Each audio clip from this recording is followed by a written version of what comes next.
जवळजवळ 45 मिनिटं झालेत, त्यावेळेला पाऊस नव्हता आणि आता पाऊस चालू झाला आहे। सोबत चांगले शूज घेऊन या, जेणेकरून पावसातून स्लिपरी रोड असल्यामुळे तुम्हाला त्याचा त्रास नाही जाणार।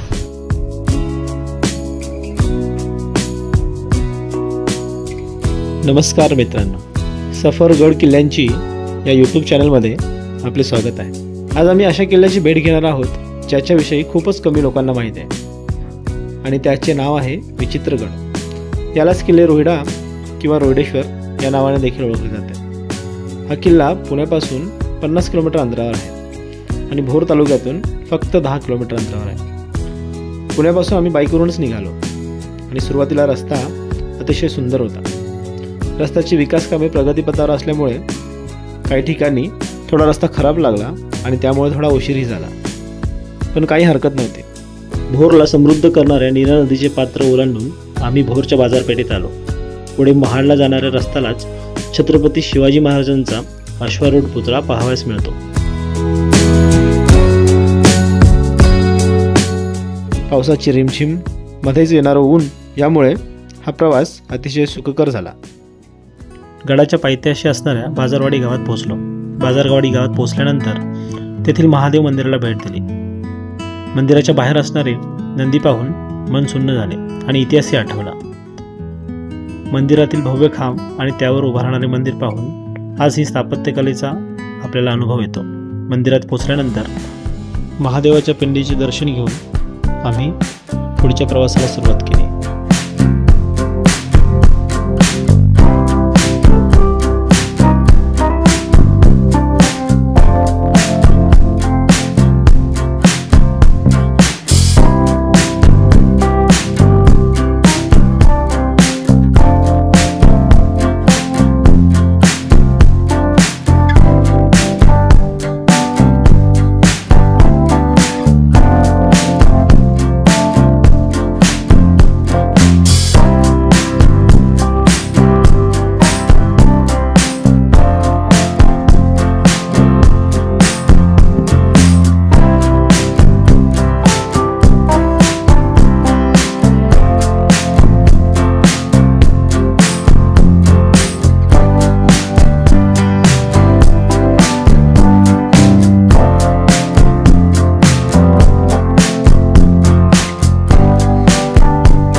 जवळजवळ 45 मिनिटं झालेत।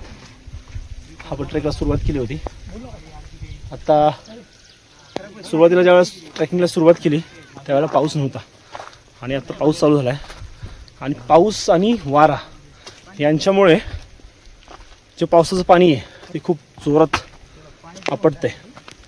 खूप मजा येते खरं तर ह्या ट्रेकमध्ये। माझ्यासोबत माझे सहकारी पण आहेत, तुम्ही बघू शकता। सगळे दमलेलो आहोत आम्ही आत्ता आणि ही माझी मित्र हे शंकर सर, अतिशय हौशी ट्रेकर्स जे जीन्स पॅन्ट घालून ट्रेकिंग करायला सुरुवात करतात। चप्पल त्याच्यानंतर पण चाललोय आता हळूहळू पुढे। खरं तर पावसामुळे खूप थकवा नाही वाटत, कारण काही इथे बघितलं तुम्ही की माझ्या मागच्या साईडला वगैरे बघितलं फक्त इकडे दगड आहेत, झाडं किंवा सावली असे काही गोष्टी नाही आहेत इथे, त्यामुळे खूप जास्त त्रास नाही होत। जे कोणी ट्रेकर्स पावसाळ्यात ट्रेकिंगला येणार आहेत रोहिडा किल्ल्यावरती आणि येताना काळजी घ्या, सोबत चांगले शूज घेऊन या, जेणेकरून पावसातून स्लिपरी रोड असल्यामुळे तुम्हाला त्याचा त्रास नाही जाणार। हा ट्रेक करून आल्यानंतर आपल्याला गडाच्या सुरुवातीलाच जो दरवाजा लागतो तो म्हणजे गणेश दरवाजा। आता माझ्या मागे जो आहे तो गणेश दरवाजातून आपण आतमध्ये जाणार आहोत आणि पुढचा किल्ला एक्सप्लोर करणार। चला तर मग माझ्यासोबत आपण आता किल्ला एक्सप्लोर करू या। माझं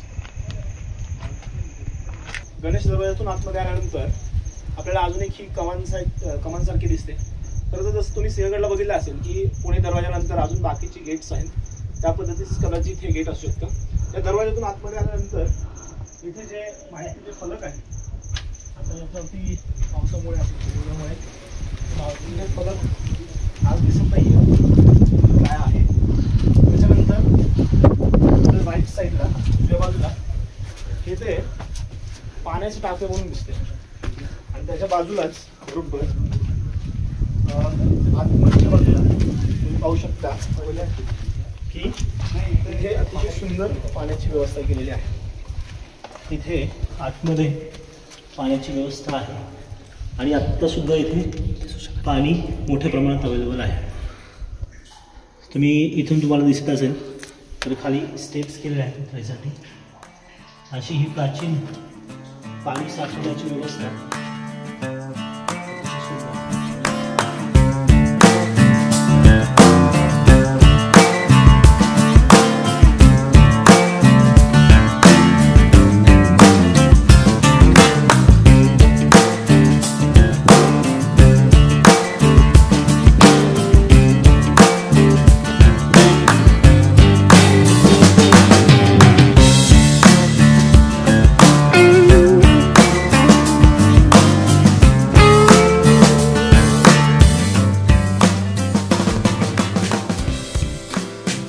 गडावर आलो आणि गडावरची दृश्य पाहून अगदी भारावून गेलो. पावसामुळे गड अगदी हिरवागार झाला होता. महाबळेश्वर डोंगर रांगेत वसलेला हा किल्ला समुद्रसपाटीपासून 3660 फूट उंच आहे. गिरिदुर्ग प्रकारातला हा किल्ला चढाईसाठी मध्यम स्वरूपाचा आहे. गड फिरताना आपल्याला गडावर सुस्थितीत असणारे 7 बुरुज पाहायला मिळतात. शिरवली बुरुज, पाटणे बुरुज, रामुगडे बुरुज, वाघजाई बुरुज, सर्जा बुरुज, फत्ते बुरुज आणि सदर बुरुज ही त्यांची नावे. या बुरुजावरून ढगांचा पाठशिवणीचा खेळ पाहताना वेळ कसा निघून जातो कळतच नाही. वाघजाई बुरुजावरून घडणारे वाघजाई माता मंदिराचे दर्शन अतिशय विलोभनीय आहे. पश्चिमेकडून येणारा वारा ढगांसह या मंदिराला कधी कवल घेतो कळतच नाही.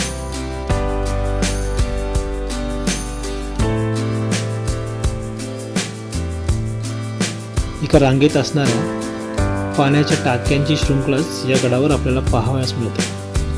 पावसाने भरलेली ही टाकी पाहताना त्यामध्ये एक डुबकी मारायचा मोह प्रत्येकाला होतो.